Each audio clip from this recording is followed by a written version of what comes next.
let us do this. Welcome, everybody. We are ready. Last week for 5 days we are sharing and giving and talking about that. I had to turn on the heat really. It sounds like we were focusing on sharing and giving. But today is day 6. We have 7 days. I did 7 days of it. Purposely because today is the physical presence day, day 6. The physical pillar isn't just about health.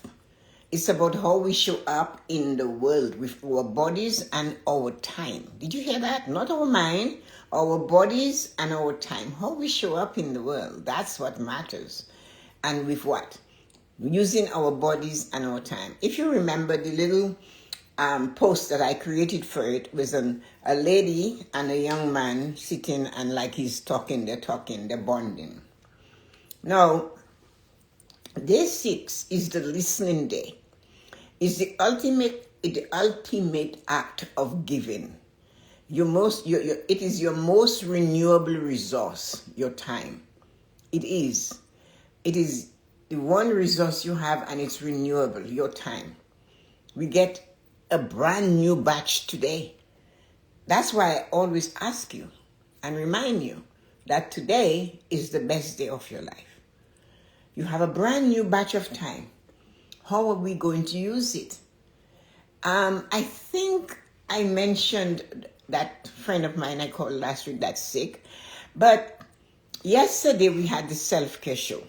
And our self-care show has been for the past 2 weeks a lot of decluttering. And there were so many of you there. Thank you for coming.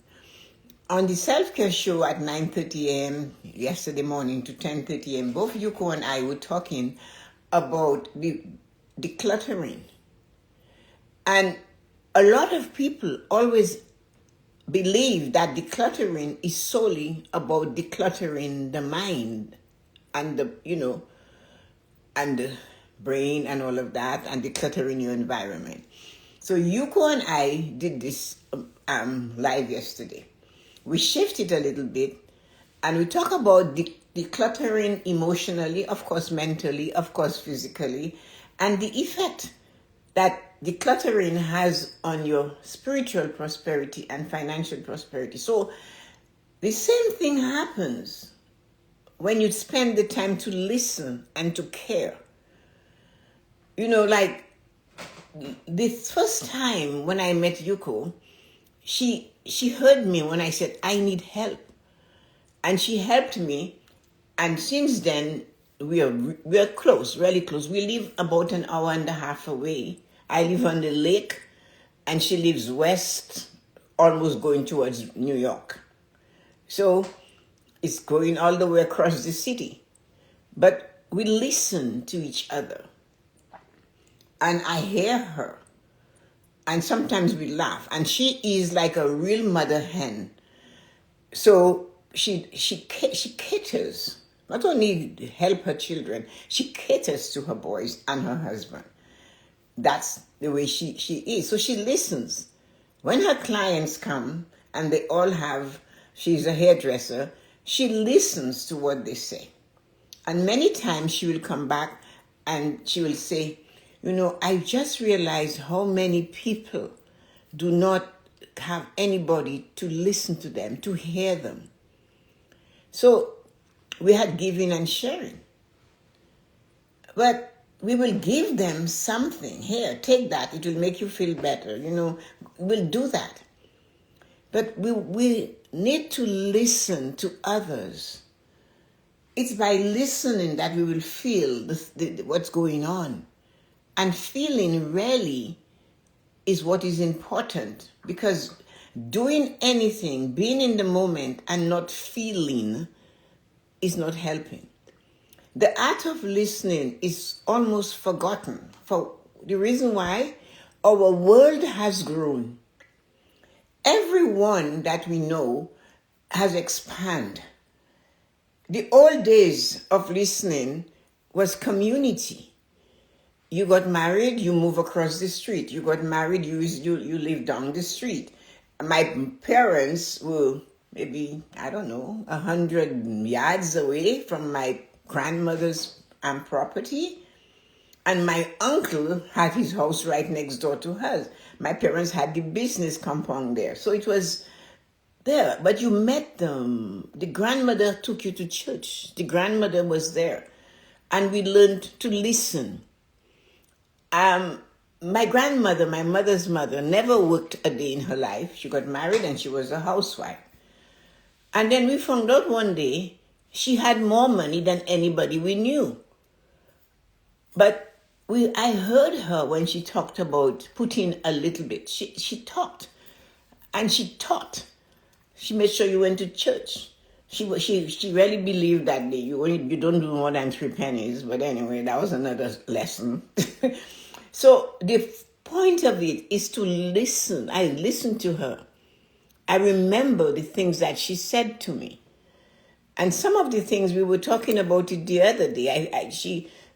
She wanted to get some money, and she called 3 of the boys, myself and Marina, and she said, you guys stand at the door, you go outside and stay there, and if you see your grandfather coming, call me. And she told the boys to lift up the mattress. And under the mattress, the woman had money going the whole big double bed. It was, they made their stuff, so it was huge. And we all went, and she said, listen to me carefully. Your grandfather doesn't know he's sleeping on thousands of dollars. And I'm looking at her, you're just like 4'11". And I'm thinking, and she said, always have money of your own hidden somewhere. You never know when you'll need it. So what are you taking this money for? I'm helping my sister. So, and my mother told me the same thing. So I listened. I remembered that. And what my mother said to me when I was getting married, always have money on your maiden name, a bank account with your maiden name, not your married name if you happen to take your husband's name. I didn't. But she said, you have parents, brothers and sisters, family. And if they need help, and you have to give them some financial help, and then you go and ask husband, I have no money. My mom and my dad or my sister, my brother needs that. He might give it to you grudgingly, or he might just give it to you. But then it's the repercussions, she said, that matters. So listen when the older people speak to you, listen. You know what she said? The day you guys have a fight, he's going to remind you how your family cannot take care of themselves and he had to bail them out. So to avoid that, my daughter, being 2 days before my wedding, she tells me that. Listening. So that was you listening. My grandmother teaching that valuable lesson. The man didn't know he was sleeping on top of a mattress of money. And she never worked. So that meant, that's where my mother got this saying from, which she also told me. She said, if you're not able to work, but you are given money to go buy groceries, she said, siphon money from the grocery money and save it a little at a time. So those of you might know what siphoning, but being raised on an estate, a siphoning is where the men put a hose in the gas tank and pull on it and dump it into the other car. So that's what she meant. So I listened, but no, when she's passed, my parents and my grandparents, of course, have passed, listen to them. So I used to have to listen to my mother. In those days, a long distance call to the Caribbean was like $800, and so there was always a huge phone bill. Every Sunday you talk to your parents, and it's like they're expecting that 11 a.m. they're ready, they're sitting down, and they're telling you everything. And all you're doing is listening. My husband used to call it the butt mommy conversation. As soon as he sees me take my tea or something and I'm sitting down, he said, you're going to have a butt, mommy? Because all I would say is, but I'm trying to say something, and she's continuing. And she's just not hearing us. So anyway, it was the butt, mommy, butt, mom, butt. So I learned, though, through that time to listen to my mother. And that was one of the reasons. When my mother passed away, I didn't cry for my mother. I cried because my father was going to miss her. I cried for my dad, not for my mom, because I had no unfinished business with her. I maybe didn't agree with everything she said, but I found out, like the French says, oui, which means yes. It means peace. We say la paix. So, okay, mom, fine, right. So, there were special occasions, and those of you that still have the grace and the dignity and the ability to have an older person in your life, take the time to listen to them. Because, like Willie Nelson said, regret is etched on my brow, and I can do nothing about it now. So you have to get away from regret. Take the time. Listen to your parents, your aunts, your uncles, the people that feel they have something they want to convey with you. Because otherwise, you might realize that in the coffin or wherever, looking at them, and you're thinking, I had more things to do. I didn't say that. I forgot to say that. That's why in our family we have a rule. Do not hang up that phone without saying I love you. Let that person hear you say I love you. Many people can't say that. It's a hard thing to say because they didn't hear it as a child. But say it anyway. Say I love you. Because that might be the last time you're able to say it, because we do not have a control of that. So yes, I cried for my father. So my sister said to me, well, how come you're not crying? I said, I told her I have no unfinished business with this woman. I said, I was there. I was listening. I paid attention. I'm a grown woman in 1985, went to Dominica for Christmas. Everybody's going to the red and white ball. And my father looks at me and he says to me, you're not going, are you? I said, no. I was going. I had a ticket. And my siblings look at me and say, you're not coming just because daddy said you're not going. I said, no, I'm not going. So I sat with him and my mom, and he poured a brandy, gave me one. My mom, we sat there, and they started telling me about how they met. My father is like 6'5", my mother was 5'2", so you can imagine this is funny stories. But I listened.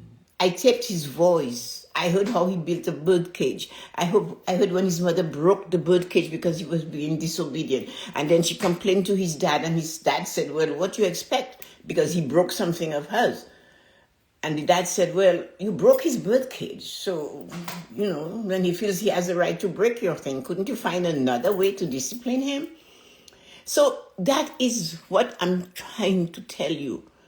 When I spoke to my friend, Jasmine, she can't talk very much. She's on oxygen. Not because she was a smoker, but because during COVID, she got something. She said, somebody called me the other day, and they just talked and talked. She didn't ask, she was just talking to me. I never got to say anything. So, and she said, when you call, you will listen. I said, well, because I heard she was better. Not getting better, but I heard there was more clarity in her voice when I was speaking with her. So I said, Jasmine, you sound so clear today. And she said, yes, today is a good day. And she was talking to me, and I noticed she wasn't gasping for breath. And she talked about her daughter and her grandson. And I felt good hanging up the phone, and I told her I love her. And she stopped me. She said, why do you always say that? I said, I was brought up to say it, because that is the only thing I can hand to you that you'll take. I called, and when she was leaving, she said, I love you. And if you happen to be in the person's presence, a hug is not going to kill you. Open and take your time to give that hug.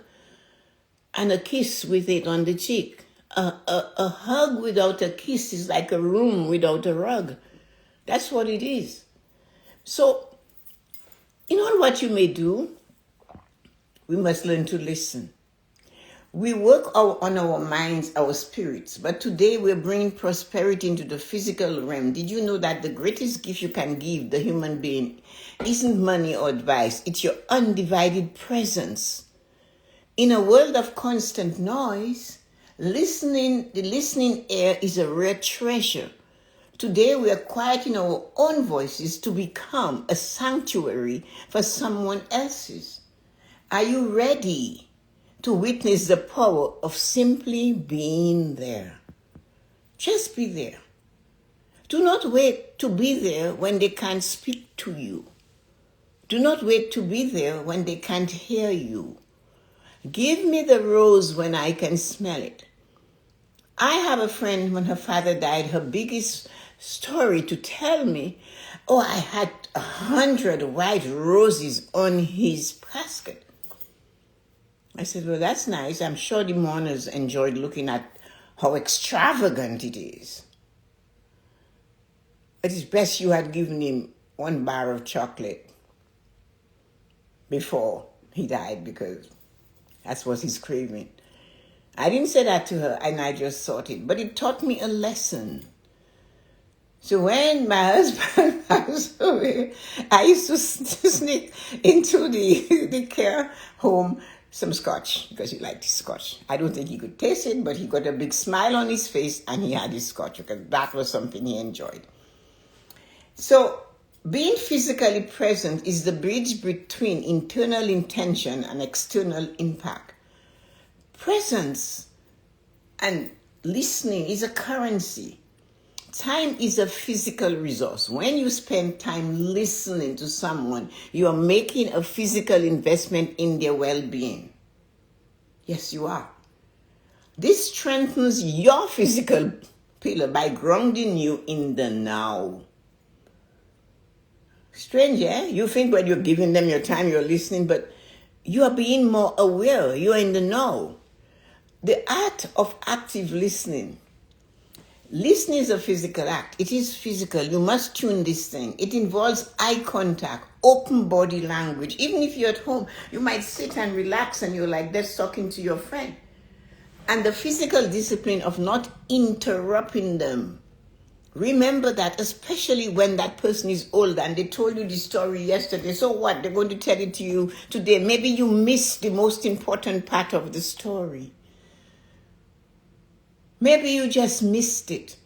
But this is not the time to say to them, you told me that yesterday. No, don't do that. It hurts. Because there will come a time, it will be reciprocal, it's cyclical, it goes around. You'll be the one that somebody's saying that to. You see, this creates a safe space when you behave like that, where you're sharing the prosperity of good physical listening. When you feel heard, like that lady told me, Jasmine, Lisa's mom, she said, when you feel heard, our physical stress levels drop. You're not fighting for somebody to listen to somebody. You're not fighting. But by listening to another, you are literally helping their body heal. She felt good. She said that. This is a physical pillar in its most selfish form. Listening is part of the body. And when you're present in the moment, because you know, if you're here now and you're thinking of tomorrow, that doesn't make any sense, because tomorrow is a mystery. You don't know what's going to unfold. And yesterday is a history. And they call today the present moment. It's a gift to have this day. It's a gift to have another 1,440 minutes. It's a gift. Can you spend 10 of it talking to a friend? Do you think you're going to lose money if you do not talk to that person? What are you going to do? It's not the same, but I had Yuko cut out something financially, and she was so proud and told me, I no longer pay for this. I don't want it, I don't use it, and she was going on. So then when she was done, I said, so what did you do with that money? She didn't have an answer. I said, well, for years you were paying over there with it, and now you stopped doing that. So what are you doing with it now? So she said, what should I do? I said, save it, put it in your vacation account. Pay yourself back. You see, I shared with her. I give my time and share my energy. My physical pillar is vibrant, grounded, and ready to serve. I am a sanctuary of peace for those around me. That's one of my affirmations that I use. I do not care whether somebody returns that to me. I don't care. That's none of my business to tell you you should treat me like I treat you. But I know I like how I am and I want to treat you that way. So the thing is, though, that you have to decide how you want to be. So because somebody is horrible and they don't have time for you, are you going to do the same thing? Because your friend does not find it necessary to pick up the phone to call you, then you don't call back. But you want to talk to them. If they can't talk, they should be able to say, I can't talk now. So instead of saying, well, I called the last time, so you must call. Somebody did that to me, and I said, you know what, I'm going to just call you when I want to call you. And that's why that's an affirmation that you can use for your own self. I give my time and share my energy. My physical pillar is vibrant, grounded, and ready to serve. I am a sanctuary of peace for those around me.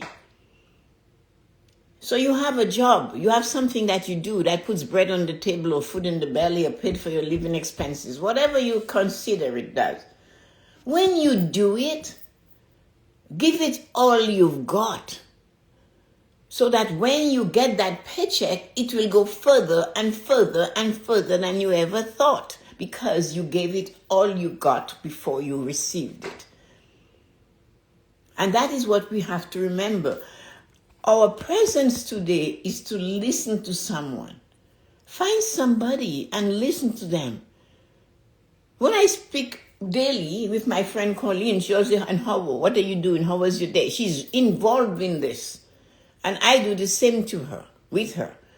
Offer your presence today. Listen to someone for a few minutes, 5 to 10 minutes, without interrupting, or just listen. Don't plan your response. That is the thing people are doing. While you're talking, they're planning how they're going to respond to your conversation. And we all have that person in our life who, when you're telling them, they call, I'm so sorry I missed your call. I was, I know, I figure you must be so busy. They interrupted me. You didn't, you went, no. I stop and I go, no, let me tell you. I have a friend. I have to do that too all the time. Don't assume you know what is going on and cut me in half. And I'm telling you why I couldn't respond to your call in the moment. Don't do that to me. Let me tell you, don't jump ahead and assume this is because this is the person that will not listen to you. That is the kind of person that called my friend Jasmine and did not listen, did not tell her, ask her questions. That's what it is. So we have to learn to not interrupt. I'm telling you why I couldn't be here for you. At least listen, hear me out. Oh, I know, I figure you must be in one person goes, I figure you must be in your garden. I can take the phone to the garden. If I was in the garden, I'd have a phone with me. Because when I go there for a long time. So don't make assumptions. We should not make assumptions. If you do not know, ask. And when you ask, listen. And when you listen, digest. You need it. So don't plan your response. Just hear what they are saying. Ask yourself this question. When you are talking to somebody and you're done, ask yourself, was I fully there? Did I hear her? It's in hearing a person telling you a story, you can help them fix the end. When Yuko said she had stopped paying that money, it wasn't a lot, less than $20. But in the grand scheme of things, $20 over 12 months is a nice damn big bottle of wine. And Yuko likes her wine. Although wine doesn't like her anymore. So, but that's what I'm thinking. Put it away, siphon it, hold it, listen to the elders. Listen to somebody that has been down the road that you are heading on. Stop and ask them, how was it when you did it? What made you succeed? Tell me your story. There is nothing wrong in asking, and if they choose, they can. You know, your physical body sometimes needs to slow down. Prosperity in that path is not always a hustle. It's the capability to be still sometimes, just to be still. Breathe and relax. There might be two. We get in an elevator. And if you guys know, I'm mischievous. I'm extremely mischievous. And nobody is talking. They're all standing there like they're complete strangers. And maybe they are. And they maybe all work for the same company. And you walk in and go, hello. Or you're walking on the street and you say hello. People jump out of their skin.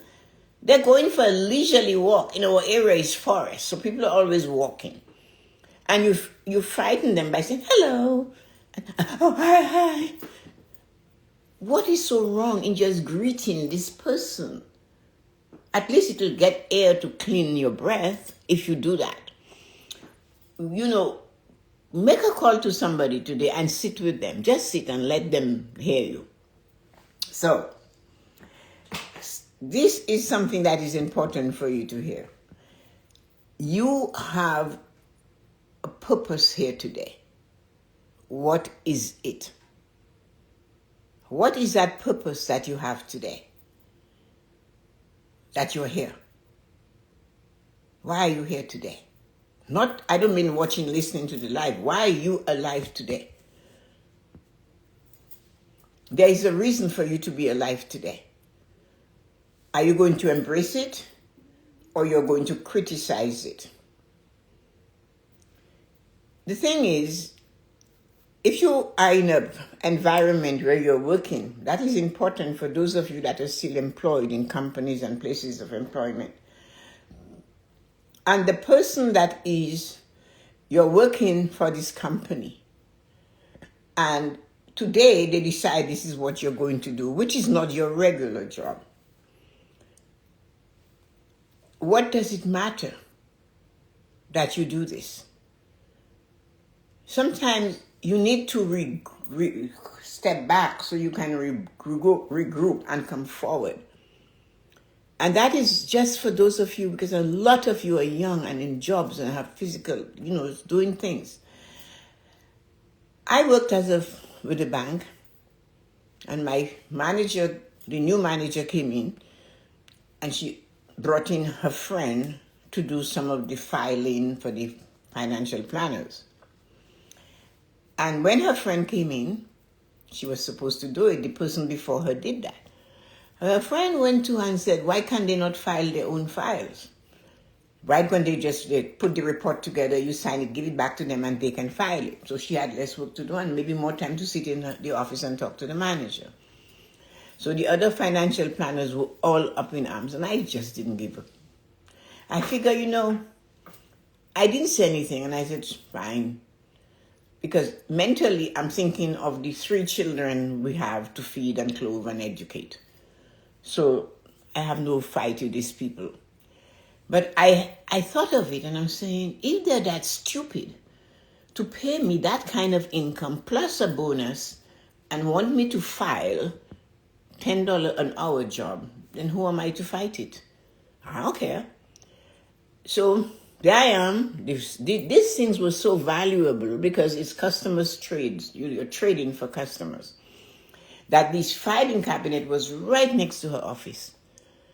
So one day this young lady came, a junior financial planner, and she said, why are you doing this, Tessa-Marie? You have such a big portfolio, la, la, la, la.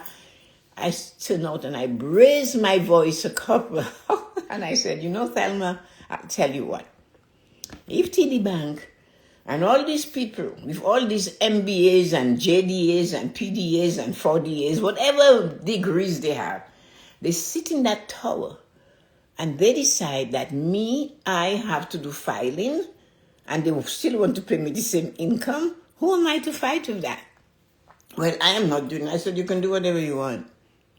I knew the manager could hear me. So the next day she called the meeting and she said, okay, you guys, you shouldn't really, especially you, Tessa-Marie. I said, yeah, thank you. So you do not always have to fight the battle. Learn to regroup, size up the situation, listen carefully to what they're saying. Take the information that they've given you, if it's stressing you, and turn it around to make you survive working in this world today. It's not easy. And listen to this affirmation.